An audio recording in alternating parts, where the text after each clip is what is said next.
This presentation explores the fear to look within. We will examine how the mind moves from assuming inner darkness to recognizing an inner light. Our goal is to understand this shift conceptually and apply it to personal growth and leadership practice. We begin with the paradox of the outside search. We chase love, peace, and security in external achievements and relationships. The ego mandates this endless pursuit with one hidden rule: keep seeking, but never truly find. This keeps us distracted from our inner resources. Here is a simple architecture of the psyche. On the surface lies the projected world of conflict and separation. Beneath it sits the ego's dark cornerstone of guilt and fear. At the very center is the altar of God, pure peace and wholeness. Our inner journey is to move through fear to that radiant core. Avoidance follows a predictable sequence. First, the mind believes it is guilty and flawed.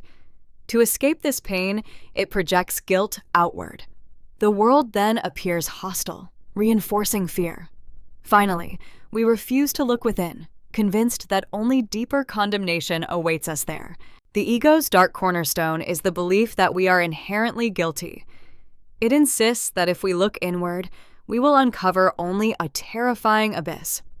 This single secret sustains the ego's control, so it defends it vigorously, discouraging any honest self-examination. Inner terrors arise from misunderstanding, much like a child fearing ghosts in the dark.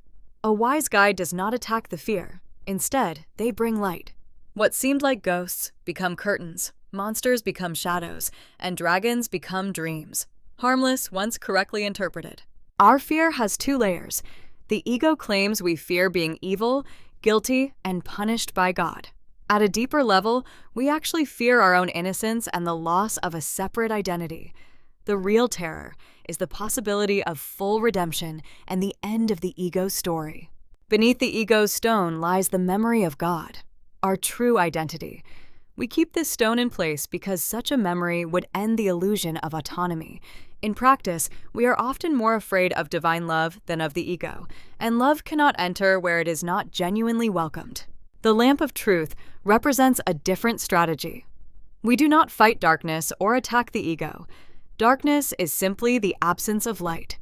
By bringing honest awareness in partnership with the Holy Spirit, we quietly expose the foundation of fear and allow it to dissolve.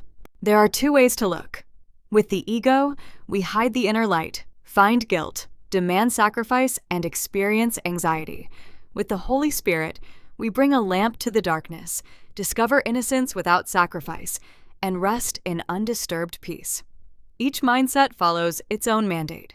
When the dark cornerstone is finally lifted into the light, we discover that our deepest fears rest on nothing substantial. The revelation of nothingness shows that the threats we defended against were illusions, allowing us to release long-held patterns of anxiety and self-attack. With the altar restored, the object of fear is gone. Looking past the illusions of guilt, we see only purity. In practical terms, this means viewing ourselves and others through the lens of wholeness rather than deficiency, and allowing that perception to guide our decisions. As the inner world is recognized as light, projection reverses. Instead of exporting guilt onto others, we extend love. Our perception of the external world shifts accordingly. Relationships become opportunities to share peace, rather than arenas for blame or defense. The circle of atonement is a continuous process. We look within to find the altar of innocence, then extend that same innocence to others. By releasing everyone from guilt in our perception, we deepen our own experience of freedom. This learning cycle has no natural end. We conclude with the final vision: to look upon the light placed within us and recognize that what we once feared has been replaced by love.